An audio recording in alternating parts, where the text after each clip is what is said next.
E o nosso primeiro tema de hoje, a primeira entrevista de hoje, é para olhar para o meio ambiente, para perceber como o aquecimento global e as mudanças climáticas têm interferido em lugares que adoramos muito, que gostamos muito de ver, de vivenciar, né, e de ter experiências. E por isso, nosso primeiro assunto de hoje está relacionado à Agenda 2030 da ONU. Vamos falar do ODS 13, que é a mudança que se dedica ao combate às mudanças climáticas provocadas pelo aquecimento global, pelo aumento da temperatura. Então, o ODS 13 está na tela. O ODS 13, nosso selo aqui, certificador do nosso próximo assunto.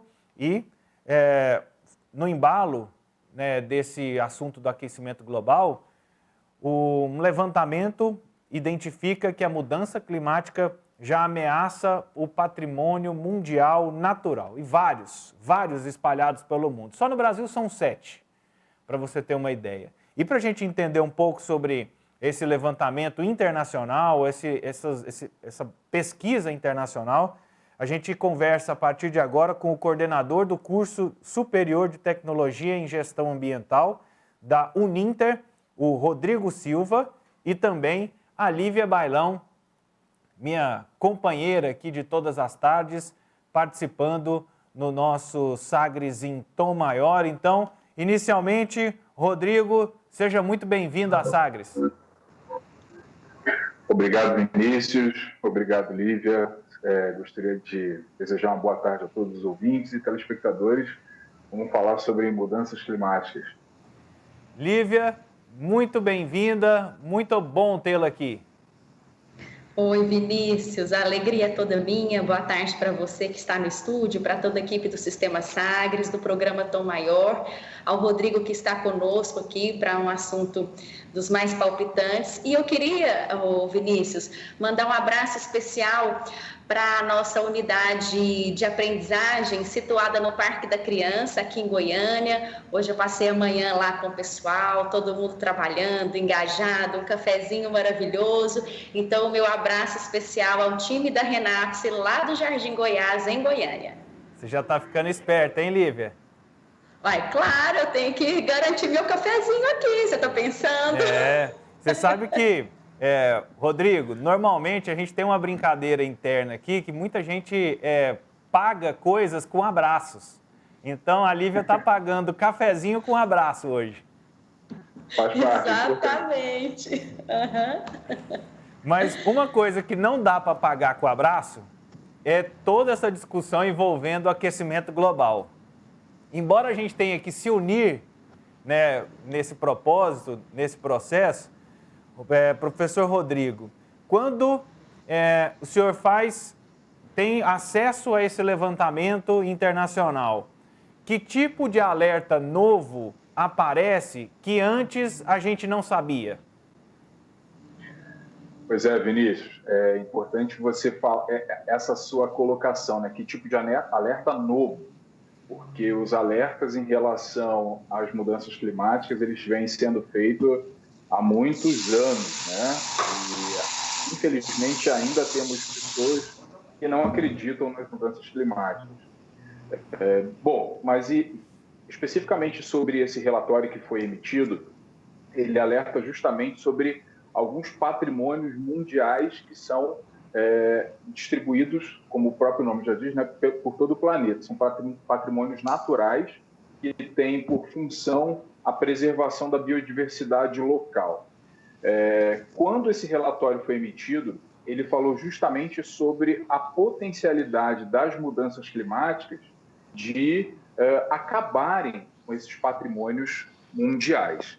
Então, esse é um alerta extremamente importante, porque o planeta já, devido ao seu processo de degradação, já tem diminuído drasticamente a quantidade de áreas de preservação natural, e aí, com o advento da mudança climática se exacerbando aí ao longo dos anos, a tendência é que a gente perca cada vez mais dessas áreas tão importantes. Uma dessas áreas, inclusive, já fazendo um apontamento aqui, está na região de Goiás, né, que é o Parque Nacional das Emas. Acho que a maioria dos goianos aí conhecem esse local, que é extremamente importante para o turismo, para a preservação do ambiente natural, enfim. Então, esse é um alerta, como você disse, novo, mas a gente já vem fazendo esse alerta há bastante tempo. E, professor Rodrigo, que características normalmente têm esses patrimônios mundiais? Porque, vou pegar até o exemplo de Goiás, a gente ouve muito, porque em Goiás nós temos a cidade de Goiás. Ela é um patrimônio histórico da humanidade, né? Então, as pessoas vão achando que são apenas coisas construídas pelo homem. Então, existe também uma seleção de ambientes, de espaços que são naturais e que devem ser mantidos protegidos. Com certeza, Vinícius. Nós temos aí os principais exemplos, né? No Brasil, nós temos 7 dessas regiões, né? No mundo inteiro, se eu não me engano, são 252 áreas protegidas pela Unesco.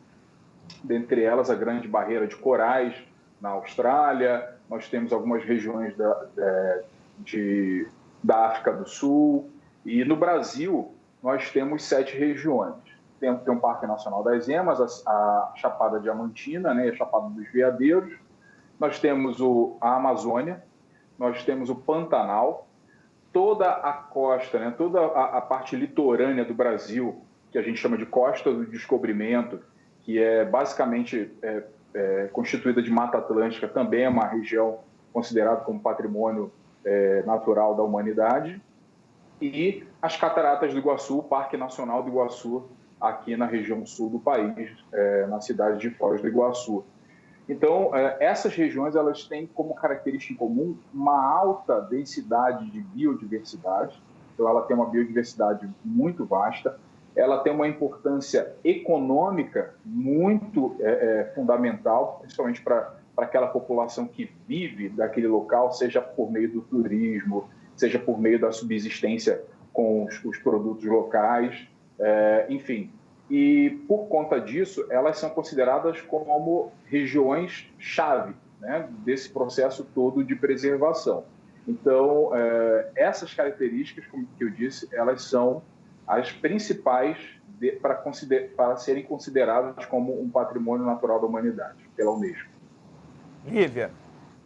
Vinícius, eu tenho uma curiosidade aqui para perguntar para o Rodrigo, pela sua experiência, Rodrigo, como pesquisador, né? Nós, sociedade, né? Nós, os homens, e homens aí, homens, mulheres, as pessoas, né? Os cidadãos, independente do continente, do país onde vivem, a gente se sente integrado à natureza? A gente se sente parte da natureza? Como que na sua concepção é essa relação? Porque esse assunto da questão ambiental, a gente está sempre falando, e quando eu falo a gente, eu também me incluo nisso, né? Mas parece que ao mesmo tempo está distante, enquanto a água não deixa de chegar na nossa torneira, a gente vai levando isso, deixando para depois, para ver como é que fica, e ouve sobre sustentabilidade, mas continua fazendo as mesmas coisas, né? Então, eu queria extrapolar, assim, para um aspecto existencial, filosófico. Como você enxerga esse nosso relacionamento com a natureza? De pertencimento, a gente se sente separado disso? A natureza é uma coisa e nós somos outra? Sim, Lívia, infelizmente, isso é uma construção histórica, na verdade. A gente nunca falou tanto sobre preservação ambiental. Por outro lado, a gente nunca poluiu tanto, a gente nunca degradou tanto. Então, essa mensagem de preservação ambiental, de conservação da natureza, ela não está chegando de forma efetiva em todos os seres humanos. Aí quando você fala que eu me incluo, eu também me incluo nessa história. Isso vem lá de René Descartes, né, o filósofo, que foi ele que disse que o ser humano ele estava acima dos bens naturais. E por conta disso, nós poderíamos fazer usufruto ao nosso bel prazer. Essa ideia, obviamente, ela foi sendo lapidada ao longo dos anos, principalmente depois ali no processo da Revolução Industrial, e a desconstrução dessa ideia tem sido muito, muito difícil. Você disse muito bem. nós só conseguimos compreender a natureza como parte da nossa vida, ou vice-versa, quando algo nos falta, seja água, seja um alimento, um recurso natural qualquer. Então, de fato, esse processo, né, de pertencimento, ele existe muito pouco. Fazendo o link com as regiões de patrimônio natural da humanidade, eu acredito que essas regiões, e aí complementando a resposta da pergunta do Vinícius, essas regiões, além dela ter o papel de preservação, ela também tem esse papel num processo de educação ambiental. Então, quando você permite que a população como um todo chegue a esse local, olhe, observe, contemple, compreenda que esse local é importante, ela vai pensar duas vezes antes, né, de jogar um lixo ou de causar qualquer tipo de dano ambiental. Mas é preciso que a gente conheça. Se a gente não conhecer, fica muito difícil. O Brasil é extremamente grande, é extremamente extenso, isso também dificulta muito esse processo de conhecimento das pessoas, de viagem, né? E de fato, viajar no Brasil, infelizmente, ainda é caro. As pessoas optam por ou viajar pela sua região ou para fora do Brasil. Mas mesmo dentro da sua região, acho que é importante que as pessoas conheçam esses locais e compreendam o porquê da importância. E aí só assim é que a gente vai se sentir pertencente, como aquilo sendo também nosso, importante de ser preservado. Sim. Vinícius? E Rodrigo, dentro desse trabalho, que iniciativas a gente tem visto no Brasil ou em outros lugares, em outros países, para preservar esses espaços de forma sustentável, aproveitando esse processo de educação ambiental, aproveitando o processo de desenvolvimento econômico sustentável das regiões que circundam essas áreas, né? A gente tem bons exemplos no Brasil e no mundo, ou o Brasil ainda precisa se inspirar fora para poder rever ainda conceitos? Vinícius, o Brasil ele é exemplo nesse sentido. Nós temos a criação de centenas de parques nacionais, parques estaduais, parques municipais, que são regiões de preservação. Mas existe um ponto muito importante nisso. Quando você tem uma região de preservação, é preciso que haja um processo de gestão eficiente. Vou pegar o exemplo do Parque Nacional das Emas. Quem já teve a oportunidade de visitá-lo, sabe que ele tem uma série de atividades voltadas para o grande público, como, por exemplo, passeios de jipe, passeios de bicicleta, enfim, o trabalho de educação ambiental como um todo. Mas, veja, nem todos os parques, ou melhor, a minoria dos parques não tem isso. Quer dizer, a maioria dos parques não tem isso, porque isso custa muito caro. Você precisa ter um gestor ambiental no local, você precisa ter uma equipe que vai trabalhar a educação ambiental no local. Portanto, nós caminhamos, eu acredito que 50% do caminho, que é a criação desses locais, mas ainda falta o processo de gestão. Vou fazer um parênteses aqui. O presidente norte-americano Joe Biden, uma das primeiras ações que ele fez para a preservação do meio ambiente nos Estados Unidos é um projeto com investimento de 20 bilhões de dólares para a preservação de áreas estratégicas nos Estados Unidos. Então, esse é um exemplo prático do que tem que ser feito. Nós temos centenas de parques nacionais, estaduais e municipais, como eu disse, mas que a minoria dele tem um processo de gestão eficiente, como a própria Lívia comentou. A população não vai visitar porque ela não se sente pertencente, ela não conhece aquele local e não entende por que visitar aquele local é tão importante. Então, embora nós tenhamos políticas que, de alguma forma, auxiliem nesse processo, a gente ainda tem um longo caminho a percorrer. E dentro desse trabalho, o que nós, como sociedade, temos que fazer? Cobrar de quem deve cobrar, de quem deve ser responsável por isso, mas que papel eu devo assumir, entendendo que o aquecimento global passa por mim, ele não está distante de mim, né? Então, Como é que eu assumo essa responsabilidade e mudo no ambiente micro, que seja a minha casa?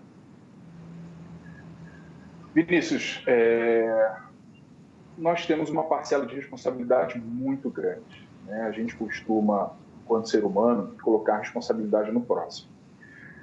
E, de fato, nós temos o poder público como um setor importante nesse processo, porque é ele que vai determinar as leis, as diretrizes, as regras de preservação. Mas fiscalização, perfeito. Mas nós, enquanto sociedade, enquanto cidadãos, nós temos um papel talvez igualitário nesse sentido. Então, o que a gente pode fazer para preservar não somente essas áreas, mas, como você muito bem disse, no ambiente micro, na nossa própria casa? Eu acho, Vinícius, que a primeira coisa que a gente tem que fazer é repensar o nosso estilo de vida, o nosso projeto de vida.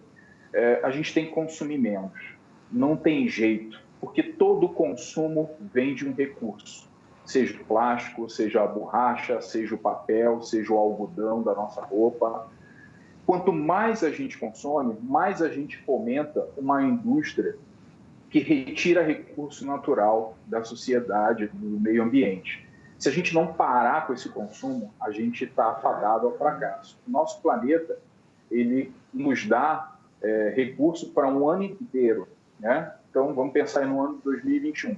Ele nos dá 365 dias de recurso. Nós consumimos tanto no planeta que cada brasileiro, quando chega no mês de agosto, ele já consumiu tudo que o planeta tinha que dar. Ou seja, nós trabalhamos de agosto até dezembro num déficit. E é como se a gente consumisse muito mais, como se a gente pegasse dinheiro emprestado para poder sobreviver. E isso não pode acontecer. É que nem a economia de casa. Se você ganha R$1.000, você tem que viver com R$1.000. Se você ganha R$500, você tem que viver com R$500. Não adianta você ganhar R$1.000 e ter que todo mês ir lá emprestar R$500 do banco. É isso que a gente está fazendo com o planeta. Só que essa dívida ela não vai ser cobrada agora. Ela vai ser cobrada daqui a 10, daqui a 15 anos, quando a gente tiver consequências quase que irreversíveis. Eu gosto sempre de fazer uma comparação da seguinte maneira. A Covid é como se a gente tivesse quebrado um braço. Quando a gente quebra um braço, o que a gente faz? A gente vai ao hospital, tira uma radiografia, ingessa, espera um tempo e fica bom. É o que vai acontecer com a Covid. A vacina vai chegar para todos, vai demorar um pouco mais, um pouco menos, mas vai chegar para todos. E daqui a um tempo, daqui a uns 2, 3 anos, a gente vai estar bem. O aquecimento global, as mudanças climáticas, são como um câncer, que a gente não sabe quando eles vão aparecer, e ele vai aparecer muito lentamente. E você já deve, pela vivência, né, pela nossa vivência, a gente sabe que a cura do câncer, ela existe, mas ela é demorada e ela é dolorosa, porque o tratamento é longo e doloroso. Muitas vezes é irreversível. Então a gente tem que ter muito cuidado. Essa conta vai chegar uma hora ou outra e vai chegar muito cara para todos nós. Se a gente não se atentar a isso, se a gente não mudar o nosso estilo de vida, a gente realmente vai pagar caro com isso. Vinícius, Diga, Lívia. queria perguntar para o Rodrigo, dentro dessa metáfora que você usou agora, Rodrigo, que ficou muito clara e muito forte, né? Mas assim, tão forte, tão clara também, lúcida. A gente já não está pagando essa conta?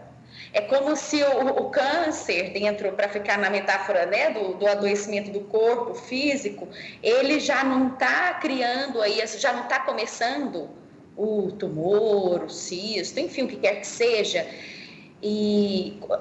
Então, assim, eu posso considerar que a gente já começou a pagar essa conta? A minha pergunta é essa. A gente está adoecendo, Lívia. A gente está adoecendo bem devagarinho, mas é como se a gente tivesse a oportunidade de descobrir, de tratar a doença no começo. Todos os médicos falam, né? Quanto mais cedo você descobre essa doença, maiores as chances de você revertê-la, de você ficar bem. Nós temos essa chance, e essa chance está sendo colocada para nós todos os dias, com noticiários, com informações científicas, dizendo que a gente precisa mudar, que o nosso estilo de vida precisa mudar, que a nossa filosofia, né, como você disse, precisa mudar. Agora, os alertas estão aí. Voltando para a Covid, o alerta foi feito no ano de 2005, quando os cientistas publicaram um artigo dizendo, olha, vai ter uma pandemia se não parar com essas atividades humanas surreais, que a gente vive. E está aí, o resultado foi justamente a pandemia da Covid-19. Os cientistas já estão alertando há bastante tempo sobre a questão das mudanças climáticas, sobre a questão da destruição dos hábitats, da perda da biodiversidade, da alteração dos nossos mares e oceanos, mas me parece que isso ainda não caiu a ficha para todos nós. E aí eu também me incluo nessa, porque eu convivo na sociedade. Então, eu não sei, de fato, até quando isso vai durar. Eu confesso a você que eu não sei quando, de fato, essa chave vai virar para que a humanidade consiga compreender que esse é um processo que, se chegar a determinado ponto, vai ser irreversível. É irreversível o processo. Só fazendo rapidinho uma outra metáfora, que eu também gosto muito de fazer, há uma estimativa que a nossa temperatura aumente 2 graus até o ano de 2050. Puxa, 2050 está longe? São 30 anos, não está tão longe. É um tempo muito curto para aumentar 2 graus. Muita gente fala que 2 graus é muito pouco. Eu sempre gosto de fazer, como você disse, a comparação com o corpo humano. Todos nós temos uma temperatura de 36,5 graus no nosso corpo. Quando você está com 37 graus, aumentou meio grau, 37 graus, você começa a sentir um mal-estar. Aquela coisa da febre, febril, você já começa a ficar letárgico. 37,5, você vai para casa, você vai deitar, vai tomar alguma coisa para ficar bem. Quando chegar a 38,5 graus, você começa a se preocupar, você quer ir ao médico, porque está acontecendo alguma coisa. 38,5 graus é uma febre relativamente alta. É isso que vai acontecer. O planeta já está ficando com febre, e essa febre está aumentando. Como todo organismo vivo, há uma consequência para isso. A gente já sabe qual é a morte desse organismo, se isso durar bastante tempo. Então, o que será que a gente tem que fazer? Será que a gente vai esperar isso acontecer? Ou será que a gente tem que agir desde agora? Essa é a reflexão que a gente tem que levar para a nossa vida. Boa reflexão, ótima reflexão. Forte, né, Vinícius? Forte. Eu estou aqui forte. até suspirando, pensando, meu Deus, mas é isso, né? Mas é uma que boa a gente analogia. pensa sobre essa ótica, quando se aproxima do corpo, que é o que a gente tem de mais nosso, aí a coisa fica bem palpável e é complicado. É porque, Lívia, você disse muito bem, quando o homem ele se dissocia da natureza, como você disse muito bem, por que isso aconteceu?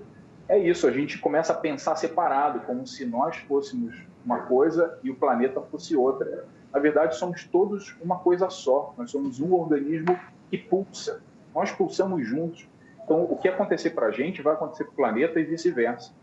Então, a gente precisa compreender nós como um todo, planeta, seres humanos, animais e outros animais, nós somos animais, outros animais, enfim.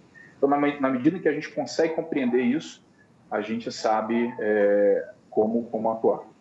Rodrigo, muito obrigado pela sua disponibilidade, por compartilhar conhecimento e essas metáforas e que a gente possa utilizá-las com muita atenção no nosso propósito, no nosso trabalho de colaborar com o combate ao aquecimento global. Então, muito obrigado. Obrigado, Vinícius, obrigado, Lívia, obrigado a toda a produção e espero que eu possa ter contribuído. Sigo à disposição. Um abraço a todos, boa semana.